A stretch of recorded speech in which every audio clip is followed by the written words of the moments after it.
Okay, so continue. Number 7. When one leaves the synagogue, he should recite the verse HaShem Necheni. HaShem give me, etc. So let's see. There is commentary. It says it's from Tehillim 5 verse 9. The complete verse is HaShem guide me in your righteousness because of my watchful enemies.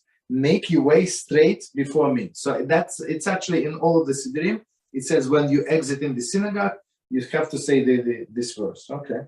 So when you exit in. So one more time. When one leaves to the synagogue, he should recite the verse HaShem Necheni, right? HaShem guide me, right? And bow over the ark.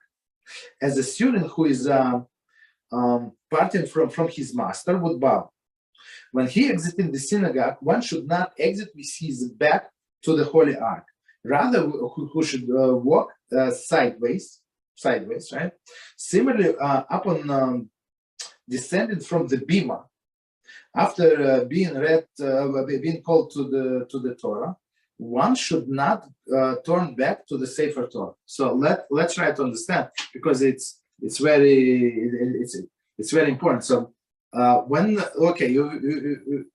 finish the sources, you cannot turn back to the ark. Like you're walking back from the ark, but it's proper when you have 4 amos.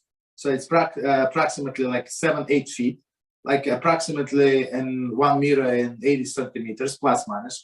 So you turn back and you're walking backwards. That's the proper way, right? Because it's otherwise it is a disrespect, right? You came, you ask whatever you want. Now just you're going away. No. And plus many people bow to the ark, right? To the Sefer Torah, to the Shekhinah, not to the ark like a physical object, but to the Shekhinah. That's the proper way, right? Many people don't do that, but it's not proper what they do. Yeah, go ahead. So you cannot turn your back if you are near the Aaron Kodesh. Exactly. Okay. Exactly. When you closer to the exit to the door, so you turn you turn facing the ark. You turn facing the ark, and few last steps, whatever 3-4 steps, 5 steps, you're backwards. So some I've been doing it for a long time. So one clown, he said very loud. So he said, "Why are you doing this? It's a Sephardi custom." It's like so people the people so stupid, and if they would learn without the Shvilah, just keep silence. Just ask me why are you doing this? I would show you in Shulchan. It's not Sephardi custom. It's not this custom. It's a laws of from Shulchan clearly. You understand? Of course, I didn't answer, Baruch Hashem.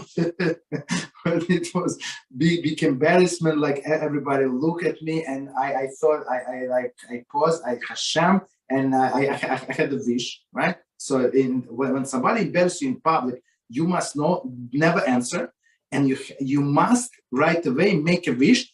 Doesn't matter how unbelievable, how crazy this wish is, Hashem is going to fulfill it. You understand? Because why? In this point of time, you are the one, because the whole world is revolving. Why? Because our sages say on what how this world is suspended? On nothingness. Right? When you see the globe, what is holding? Nothing is holding, right? So they say, what's the nothingness? What do you mean nothing? How do you describe it? So this nothingness actually supports it. You just say nothingness is supports. It's when person is being embarrassed in public and he does not answer. So in this second, when you are the one who holds the world up in this second, Baruch Hashem, right? So ask Hashem whatever you want. Your partner is seeing whatever he's doing. You understand? That's a good sgula. Okay, not a sgula, but that's a clear promise from the Torah. Continue. Halacha number 8. Okay. When exiting the synagogue, it is prohibited to run or to take large steps.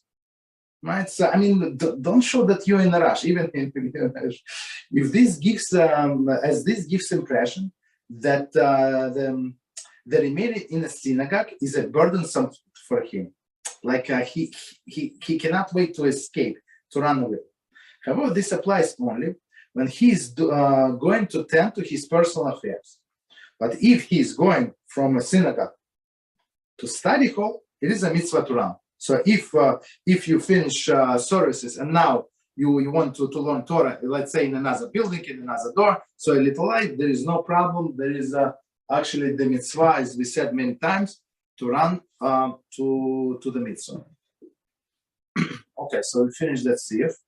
It was pretty short.